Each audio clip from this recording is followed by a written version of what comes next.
good afternoon, good evening to all the people who are watching this video from different parts of the world worldwide. How are you all? I hope you have been doing fine in all these days. Today's video is something special क्योंकि आज के video में हम share करेंगे कोई नई tips या tricks नहीं बल्कि अपने पुराने प्लान्स के ही बारे में हम जानेंगे कि इनके लेटेस्ट स्टेजेस में क्या कुछ हम इनके साथ कर सकते हैं. This is my spinach plant, वही स्पिनिच प्लांट जिसको मैंने आपको दिखाया था कई बार हार्वेस्ट करते हुए. शायद एक दो बार नहीं भी दिखाया होगा, पर लेट मी टेल यू, इस छोटे से प्लांटर बकेट से आई हैव टेकन 4 हार्वेस्ट. ये मेरा 5th हार्वेस्ट होता अगर इसमें फ्लावर्स नहीं आए होते. But this is the first time that I have seen कि स्पिनिच में फ्लावर्स कैसे आते हैं, उसके फ्लावर्स कैसे होते हैं और इन फ्लावर्स के आने के बाद लीफ की हालत क्या होती है. आप देख सकते हैं कि मेरे पुराने वीडियोस में मेरे स्पिनिच कितने हरे भरे और कितने सॉफ्ट टेक्सचर्ड लीव्स थे, उनके लाइट ग्रीन इन कलर थे और शाइनी थे. पर ये फ्लावर्स क्योंकि आ गए हैं तो लीफ की जो लाइफ है वो अब कम हो गई है, क्योंकि प्लांट अपना पूरा एनर्जी फ्लावर्स को ग्रो करने में लगाता है. इस वजह लीव्स अपने आप स्पिनिच एक लीफी ग्रीन वेजिटेबल है, यानी कि इसका इकोनॉमिक पार्ट या एडिबल पार्ट इसकी पत्तियां होती हैं जिन्हें हम हार्वेस्ट करते हैं और वेजिटेबल सूप सैलड्स में यूज़ करते हैं. यानी इनके फ्लावर्स की कोई भी इकोनॉमिक वैल्यू नहीं होती है, इस वजह से हम इसे हार्वेस्ट नहीं करते. फ्लावर्स का सिर्फ एक ही रीज़न होता है, अगर आप इसे ग्रो करते हैं और ग्रो होने देते हैं, कि आप इनकी सीड्स को कलेक्ट करें. वैसे तो you know there is something more important than money and that is learning through experience. I wanted to cultivate this flower and let it flourish because I wanted to see कि इसमें seeds आने का process क्या होता है, कितना लंबा होता है और सीड्स को किस तरह से हार्वेस्ट करके प्रॉपर स्टोर करके इसे रखा जा सकता है फॉर द नेक्स्ट सीजन. इस वजह से you know, nursery raising is my one of the favorite things which I have already told to you all in my previous videos. nursery raise करना, seeds से plant को उगाना और उन्हें उगते हुए देखना, अपनी different leaf stages cover करना, ये मेरा favorite part होता है observation point of view से. यहाँ पे इस nursery tray में आप देख सकते हैं कि मैंने bottle gourd की seeds डाले हुए थे.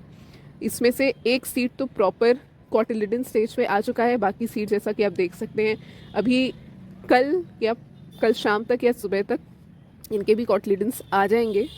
और मेरे बॉटल गॉर्ड्स के सीड्स अब रेडी हो चुके हैं, जर्मिनेट हो चुके हैं. ऐसे तो बॉटल गॉर्ड्स के सीड को जर्मिनेट होने में हफ्ता भर या 10 दिन लगता है, पर इन सीड्स को डाले हुए करीब हमें मेरे दूसरे नर्सरी ट्रे में I had sown the seeds of brinjal. मेरा one of the favourite vegetables है ब्रिंजल. दो मेरे नेटिव एरिया में ब्रिंजल बहुत locally easily organic brinjal available है, बट क्योंकि मुझे गार्डनिंग का शौक है तो मुझे देखना था कि इसके फ्रूट्स जब लगते हैं तो उन्हें हार्वेस्ट करने में क्या सुकून मिलता है. तो मेरे पास ये ब्रिंजल के सीड्स जर्मिनेट हो गए हैं. आप देख सकते हैं कि एक एक सीड सेल में जो सीडलिंग ट्रे है उसमें किसी में 3 किसी में 4 सीड्स पड़े हुए थे, तो वो सारे ही सीड्स अब जर्मिनेट हो गए. पर क्या हमें ऐसे स्टेज पे जो एक्स्ट्रा सीड्स हैं उनको प्लक आउट करना चाहिए या नहीं? This is the reason that I am showing you this seedling tray. अगर आप इस स्टेज पे अपने प्लांट्स, हेल्दी प्लांटलेट्स को सिलेक्ट नहीं करेंगे और जो अनहेल्दी या लो परफॉर्मिंग वन है उन्हें आप हेल्दी वन से सेपरेट नहीं करेंगे, तो आपके सीडलिंग ट्रे में जो भी आप न्यूट्रिएंट ऐड कर रहे हैं वो सारे न्यूट्रिएंट्स इन सारे प्लांट्स में डिवाइड हो जाएंगे, जिसके वजह से इनकी ग्रोथ कम हो जाएगी और साथ ही साथ इनकी बेयरिंग कैपेसिटी भी कम हो जाएगी. ध्यान रखिए, सिर्फ प्लांट्स लगाने से नहीं होता, इन प्लांट्स की हेल्थ इनके सीड स्टेज से ही हमें चेक करनी होती है, पता करनी होती है. आप देख सकते हैं कि इन सारे सीडलिंग सेल्स में कुछ ऐसे हैं सीड्स जो अंडरग्रोन हैं, कुछ के कॉटलिडन्स पतले हैं, कुछ के कॉटलिडन्स अभी खुले ही नहीं हैं. तो इम्पॉर्टेंट ये है कि हम सिलेक्ट करें कि कौन सा ऐसा कॉटलिडन है जो कि देखने में हेल्दी है, स्टर्डी है, फर्म स्टैंड लिया हुआ है. उन्हें सिलेक्ट करके हम फर्दर ग्रो करने के लिए अपने सीडलिंग ट्रे में छोड़ें. और बाकी जितने भी अनहेल्दी वंस हैं या लो परफॉर्मिंग वन सीड्स हैं, हम उन्हें प्लग करके बाहर निकाल दें. अब इस प्लग करने की प्रोसेस को या फिर एक हेल्दी प्लांटलेट सिलेक्ट करके अनहेल्दी अनवांटेड प्लांट्स को हटाने को हम कहते हैं थिनिंग आउट. थिनिंग आउट एक बहुत ही इम्पॉर्टेंट एग्रीकल्चरल प्रैक्टिस होता है. अभी तो मैं कमर्शियल फार्मिंग नहीं कर रही, तो इस वजह से I am showing you it in a seedling tray. जब हमारे फार्मर्स भी फार्म पे जाते हैं और सीड्स को डायरेक्टली सो करते हैं फील्ड में, तो उस स्टेज पे भी जब कॉटलिडन्स आ जाते हैं तो फार्मर्स थिनिंग आउट परफॉर्म करते हैं, क्योंकि थिनिंग आउट परफॉर्म करने से आप ये इंश्योर करते हैं कि आप जो न्यूट्रिएंट है जो भी अवेलेबिलिटी है of moisture, sunlight, air and every natural means biotic and a biotic components, आप सिर्फ उन्हीं प्लांट को दे रहे हैं जिनका फ्यूचर आपको दिख रहा है कि ये प्लांट अच्छा परफॉर्म कर सकता है। वरना जितने अनवांटेड प्लांट्स हैं वो सब एनर्जी ड्रॉ करेंगे और इस वजह से जो अच्छे प्लांट हैं वो भी अच्छा परफॉर्म नहीं कर पाएंगे। तो वही सिमिलर प्रोसेस हम अपने भी सीडलिंग ट्रे में दोहराएंगे। एक एक करके जितने भी अनवांटेड अंडर परफॉर्मिंग सीड्स हैं, कॉटलिडेंस हैं, हम उनको प्लक आउट कर लेंगे और अपने सीडलिंग ट्रे को क्लीन करके थिन आउट कर लेंगे। So this is what I am doing, I am thinning out. I will just leave 1 seed per cell. अगर बहुत क्लोजली पैक्ड हैं तो आप 2 छोड़ सकते हैं फॉर द टाइम बीइंग, ताकि जो हेल्दी वंस हैं उनके रूट डिस्टर्ब ना हो। पर आने वाले 5-10 दिन में I am going to make sure that I leave only 1 cotyledon और 1 seed per cell. So this is how it is. सारे सेल्स में से अनवांटेड प्लांट्स हटा दिए गए हैं और आप देखिएगा इसका रिजल्ट बहुत अच्छा होता है। थिन आउट एक बहुत ही इंपॉर्टेंट प्रैक्टिस होता है जिसे हमें ज़रूर करना चाहिए। इसके रिजल्ट्स बहुत अच्छे होते हैं क्योंकि सिर्फ अब अच्छे जो कॉटलिडेंस हैं, जो परफॉर्मिंग कॉटलिडेंस हैं, उनमें ही सारा न्यूट्रिएंट जाएगा और इस वजह से प्लांट की ग्रोथ अच्छी होगी। So I have prepared this is my strawberry plant, जो आप कई बार देख चुके हैं, फ्रूटिंग देख चुके हैं इसकी। पर आपको आज ये स्ट्रॉबेरी प्लांट मैं इसलिए दिखा रही हूँ क्योंकि इसमें मैंने कुछ नया किया हुआ है। इस प्रोसेस को बोलते हैं लेयरिंग। आप देख सकते हैं कि इस प्लांट का एक स्टेम जो है वो मिट्टी में दबा हुआ है, बाकी सारे स्टेम्स फ्री है ना। सिर्फ ये स्टेम जो है वो मिट्टी में दबा के रखा हुआ है मैंने। ऐसा क्यों? क्योंकि स्ट्रॉबेरी एक तो सीड से रिप्रोड्यूस कर सकता है, दूसरा हम स्ट्रॉबेरी को अपने मदर प्लांट से ही अटैच करके वेजिटेटिव प्रोपोगेशन यानी लेयरिंग के थ्रू ही प्रोड्यूस कर सकते हैं। So this is what I have done कि एक मेच्योर ब्रांच को मैंने सिलेक्ट किया, काफ़ी मेच्योर और हेल्दी ब्रांच था, और कुछ गहरी मिट्टी डिग करके मैंने उस ब्रांच को मिट्टी में दबा दिया है। And I am making sure that I M watering the branch. अगर आप क्लोजली ऑब्जर्व कर पाएंगे तो आप देखेंगे कि इस ब्रांच को दबाए हुए 1 हफ्ते हो चुके हैं और इसमें से छोटे छोटे जड़ आना शुरू हो गए हैं। Like if you can see these white tiny buds, these are actually nothing else but the roots. और जैसे ही ये रूट्स बड़े हो जाएंगे, I can detach this mature stem from the base और the neck of the plant and I can form a new plant. तो इस तरह से एक प्लांट में से मल्टीपल प्लांट्स को डेवलप करने की टेक्निक होती है वेजिटेटिव प्रोपगेशन या layering. Now this is something that I have done for the first time. अगर ये हो जाता है सक्सेसफुल तो I am going to try it in the next season. Same process यहाँ पे भी किया हुआ है, दो इसके लीव्स थोड़े खराब होने लगे हैं, बट आई होप कि इसमें भी जड़ें आना शुरू हो जाएंगी। Now it is the time to bring a new beauty into my garden. Introduce the Bougainvillea plant. Bougainvillea एक बहुत ही versatile plant होता है। ये देखने में जितना सुंदर होता है, मेंटेन करने में उतना ही easy होता है। ये एक hardy perennial होता है, यानी कि इसके stems जो होते हैं वो woody होते हैं, और perennial है यानी थ्रू आउट द सीजन ये फ्लावर कर सकता है। एक्चुअली इसके फ्लावर्स जो हम देखते हैं वो ट्रू फ्लावर्स नहीं होते, वो ब्रैक्ट होते हैं, यानी जो लीव्स ही हैं वो कलर्ड होते हैं, और कलर्ड लीव्स होने की वजह से we feel as if they are flowers, but actually उन कलर्ड लीव्स के अंदर जो वाइट कलर के हमें गुच्छे में बर्ड्स दिखते हैं, these are the real flowers of bougainvillea. But just to attract the insects for pollination, ये जो लीव्स हैं वो अपना कलर चेंज करके रेड, येलो या पिंक हो जाते हैं, and the true flowers lie within that. पर इसे ट्रांसप्लांट करने से पहले what important thing that I am going to do कि मेरे पास जितना भी सूखा हुआ कचरा है ना, जो कंपोस्ट पिट में डाल के रखा था मैंने, वो सारा कचरा उठा के I am going to bury it below the soil, ताकि टाइम के साथ साथ ये फर्टिलाइज़र में कन्वर्ट भी हो जाए, मेरे प्लांट को न्यूट्रिशन भी प्रोवाइड करे, और मेरा कचरा यूज़ भी हो जाए, इसे कहीं इस तरह डंप ना करना पड़े।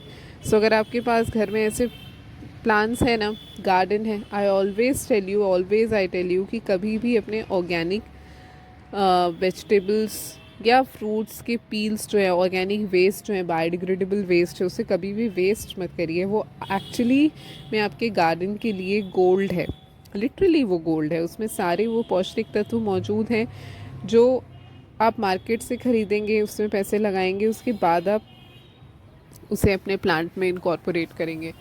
सो अपने इन चीज़ों का बिल्कुल वेस्ट मत करिए, इस वेस्ट को आप यूटिलाइज़ करिए और इसे कन्वर्ट करिए into something fruitful. So this is what I am doing. इन सारे कचरे को I am going to bury it below the soil. Microbial activity से धीरे धीरे ये सब कुछ डिकम्पोज हो जाएगा. यू कैन सी कि कितना फर्म इसका बॉल ऑफ अर्थ है. जब भी आप कोई प्लांट ट्रांसप्लांट करें, you have to make sure कि उसका बॉल ऑफ अर्थ कभी भी डिस्टर्ब नहीं होना चाहिए. बॉल ऑफ अर्थ यानी रूट जोन से बंधा हुआ वो सॉइल पार्टिकल्स जो कि टाइटली बाइंडेड होते हैं रूट से. अगर आप बॉल ऑफ अर्थ को डिस्टर्ब करते हैं यानी कि आप रूट्स को भी डिस्टर्ब कर रहे हैं. और जब रूट्स एक बार डिस्टर्ब हो जाते हैं तो इनको फॉर्म होने में काफ़ी टाइम लग सकता है. So whenever you are transplanting, आप हमेशा बॉल ऑफ अर्थ को छोड़ के ही मिट्टी हटाएं, यानी उसको आप वैसे ही इंटैक्ट रहने दें. जैसे यहाँ पर आप देख सकते हैं कि मेरा जो बोगनवेलिया का प्लांट है वो प्रॉपर सॉइल में ना ग्रो होके कोकोपीट के मीडियम में ग्रो हुआ है. इसे नेट कप्स में ग्रो किया गया है. ये यहाँ पे जो मैं प्लांट से डिटैच कर रही हूँ उसको कहते हैं नेट कप. नेट कप में ग्रो किया गया है यानी ये हाइड्रोपोनिकली कल्टिवेटेड है. एक सॉइललेस मीडियम में इसको कल्टिवेट किया गया है. न्यूट्रिशन इसको ऊपर से प्रोवाइड किया गया है. सॉइल में इसका कल्टिवेशन नहीं हुआ है. यानी आज के नर्सरी वाले भी काफ़ी एडवांस्ड हो गए. ये प्लांट तो I bought it from my near by nursery. अब ये नियर बाय नर्सरी वाले प्लांट्स कहाँ से ला रहे हैं I don't know, but you know agriculture is taking next steps and hydroponic is quite, it is very fruitful, it is very economic if once you have learned it. So I also aim to learn hydroponics in the near future, but अभी के लिए ये काफ़ी time consuming और expensive process है क्योंकि इसके equipments, इसके जो फर्टिलाइजर्स आते हैं वो इतनी ईजिली अवेलेबल नहीं होते. प्लस इसके जो टेंट्रम्स हैं, पीएच मेंटेन करना, टीडीएस मेंटेन करना, टाइमली टेम्परेचर चेक करना, वो एक मतलब एक आदमी से करना तो मुश्किल है.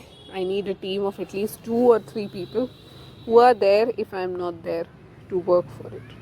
Anyway, so you see that I am transplanting this bougainvillea plant into my new huge pot. So finally, after 10 minutes of rigorous process ये ट्रांसप्लांट हो चुका है मेरा प्लांट. नेट कप में होने की वजह से इसे ट्रांसप्लांट करना थोड़ा सा मुश्किल था क्योंकि जो रूट्स थे वो नेट कप से बहुत ही ज़्यादा क्लोजली बाइंडेड थे. इस वजह से कुछ छोटे जो एक्सेसरी रूट्स हैं वो डिस्टर्ब हुए हैं, जिसे रिकवर करने में प्लांट को 1 हफ्ते 10 दिन लग सकता है. बट इसकी जो प्राइमरी रूट्स हैं, जो इम्पॉर्टेंट पार्ट है, वो अभी भी बिल्कुल सही है.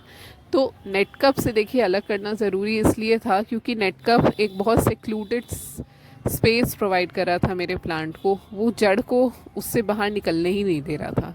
But since I have separated the plant from the net cup, तो प्लांट अब अपने आप से नए जड़ फेंकना शुरू करेगा और जितनी उसे मिट्टी मिली है उसे ऑक्यूपाई करने में ज़्यादा टाइम नहीं लेगा. Well, it's time for me to wind up. दूसरे काम को करने का समय हो गया है. आज का टास्क कंप्लीट हो गया है. नेक्स्ट टास्क अवेटेड है. नेक्स्ट टास्क मेरा प्रोबेबली होने वाला है अपने लौकी के सीड्स को और ब्रिंजल के सीड्स को, कॉटलिडन्स को या प्लांटलेट्स को उनके ग्रो बैग्स में ट्रांसप्लांट करना. इस प्रोसेस को हम बहुत क्लोजली ऑब्जर्व करेंगे और नेक्स्ट वीडियो में हम देखेंगे कि वो कौन से सीडलिंग स्टेजेस होते हैं जिनमें इन प्लांट्स को ट्रांसप्लांट करना फ्रूटफुल होता है. किस सीडलिंग स्टेज पे हम किस तरह की वाटरिंग कर सकते हैं और कब से प्लांट को फर्टिलाइजेशन करना शुरू कर सकते हैं. तब तक के लिए I wish you all best health and I hope you have liked this video. Please like the video, subscribe to the channel. You can also follow us on Instagram and YouTube. I am awaiting your comments, I'm awaiting your feedback, and thank you so much. Bye bye.